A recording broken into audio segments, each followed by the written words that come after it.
Sylvie Grelet est licenciée en psychologie clinique. Depuis 2014, elle travaille au service public de Wallonie Intérieur et Action sociale, aussi à la direction de l'intégration des personnes d'origine étrangère et de l'égalité des chances. Elle coordonne la lutte contre les violences à l'égard des femmes et les violences entre partenaires en Wallonie.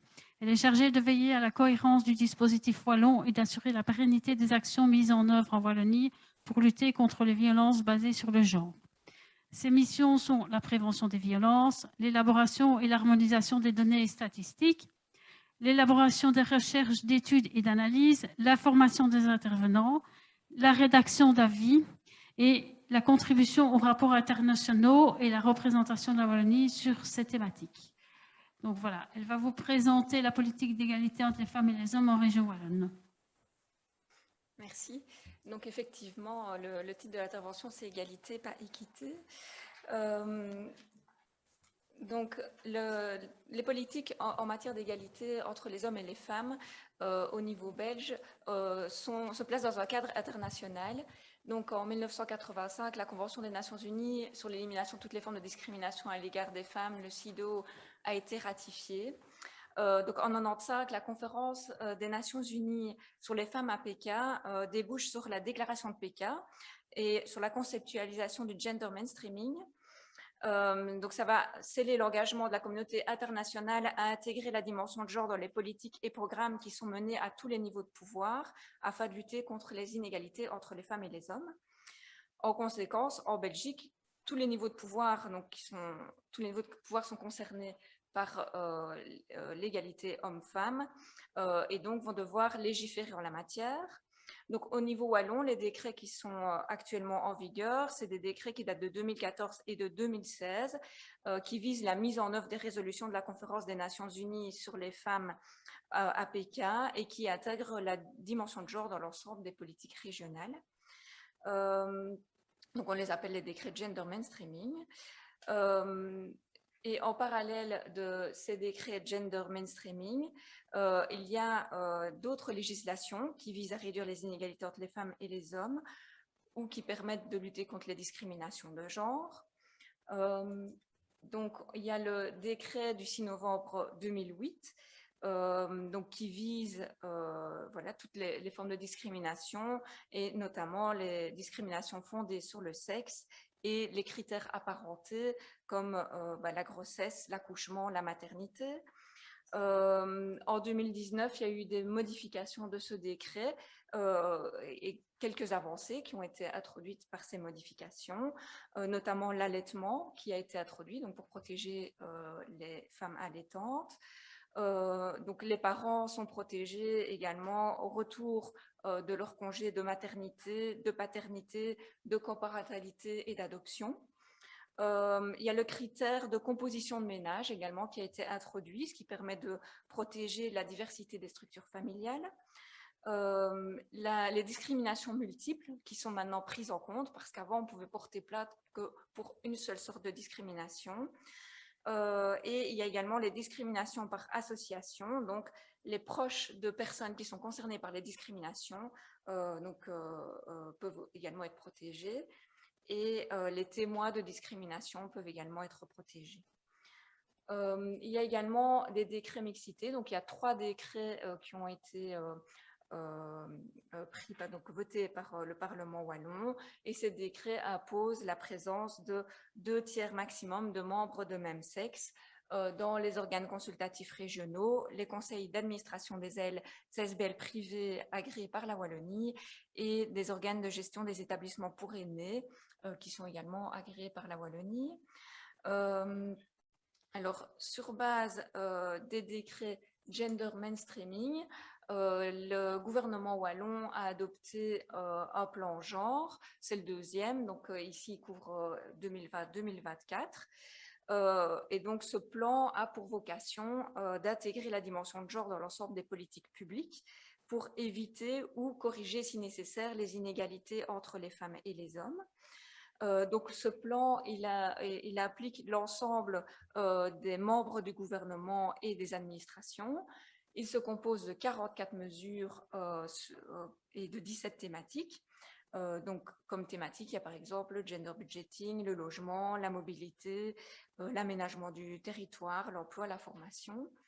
Donc, il s'agit d'analyser la composition sexuée des groupes ciblés par les politiques, identifier les différences qui existent entre les hommes et les femmes, voir si ces différences sont problématiques et y remédier si nécessaire. Et donc, la Wallonie finance également des ASBL qui luttent pour l'égalité homme-femme. Alors, au niveau de la lutte contre les violences, donc on a également un cadre international, donc la Convention d'Istanbul qui a déjà été évoquée, donc qui est entrée en vigueur en Belgique en 2016 suite à sa ratification. Donc, cette convention oblige les États signataires à établir des politiques globales et coordonnées et à allouer des ressources financières et humaines appropriées pour la mise en œuvre de ces politiques. Et c'est une convention qui est juridiquement contraignante. Donc, si les États ne font pas suffisamment, ils pourraient être poursuivis. Donc, la convention d'Istanbul ancre en fait les inégalités hommes-femmes comme source des violences. Donc, ils reconnaissent que la violence à l'égard des femmes, c'est une manifestation des rapports de force entre les femmes et les hommes, et reconnaît aussi la nature structurelle de la violence à l'égard des femmes qui est fondée sur le genre.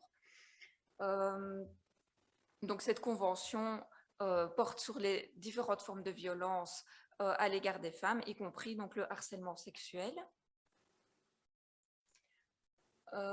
Donc, au niveau de la mise en œuvre de la Convention d'Istanbul, pour atteindre les objectifs de la Convention d'Istanbul en Belgique, donc il y a un plan national qui est en cours d'adoption, et au niveau francophone, on a adopté également un plan de lutte contre les violences faites aux femmes, le plan 2020-2024.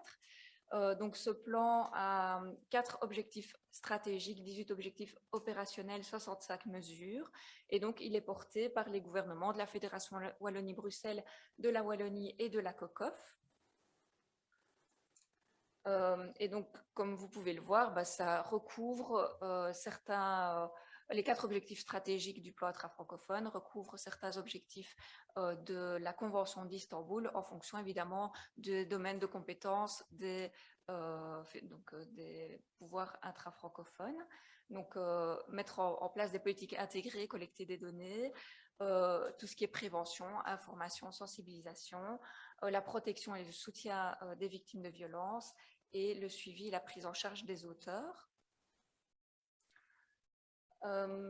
Donc, il y a des mesures spécifiques qui concernent les violences sexistes et sexuelles dans le cadre du plan intra-francophone. Un exemple de mesure qui a déjà été réalisé, donc, qui rejoint aussi ce qui est fait à la STIB. Il y a une campagne qui a été lancée en mars 2021 au niveau du TEC. Donc, c'était une campagne qui s'appelait JAGI, donc il y a un site internet, jagi.be.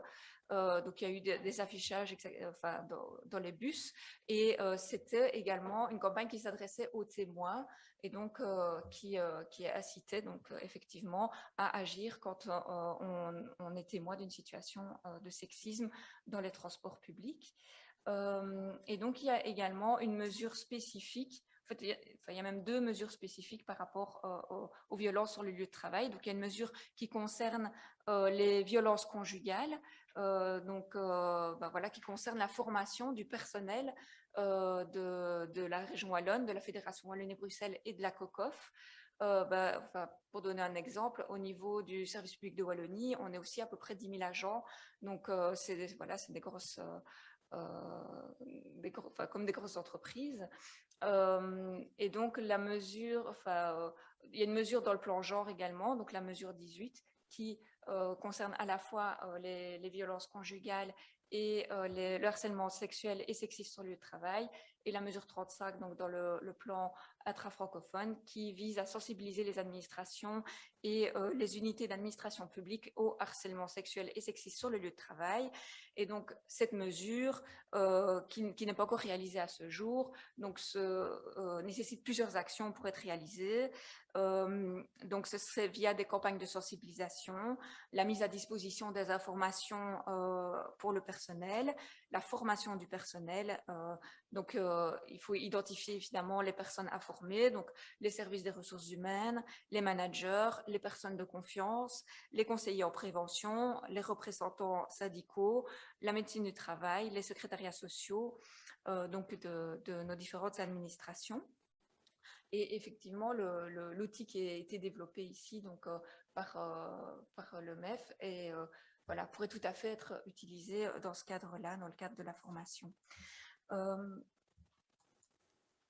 Donc, au niveau des autres engagements qui sont pris au niveau wallon, mais au niveau belge, donc il y a la Convention d'organisation internationale du travail numéro 190, donc qui concerne l'élimination de la violence et du harcèlement dans le monde du travail. Donc cette convention reconnaît le droit de toute personne à un monde du travail exempt de violence et de harcèlement, y compris donc les violences et le harcèlement fondés sur le genre. Et la Belgique s'est engagée à ratifier cette convention.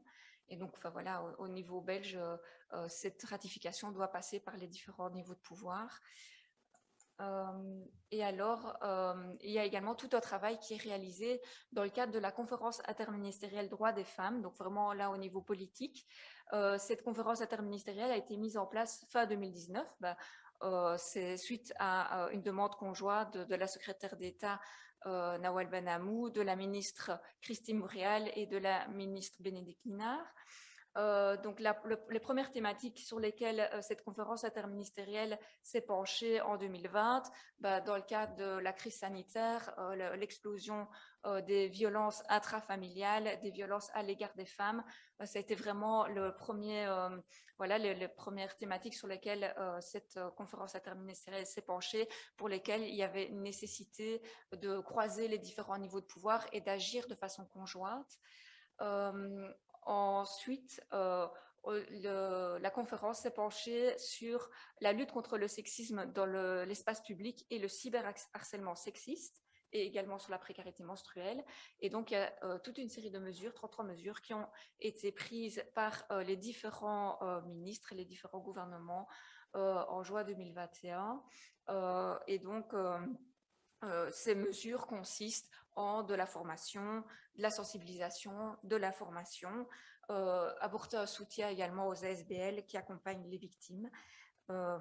Et donc, voilà, certaines d'entre vous ici ont pu participer, enfin, le travail se poursuit au sein de la conférence interministérielle, voilà, par rapport au sexisme et par rapport au monde du travail notamment.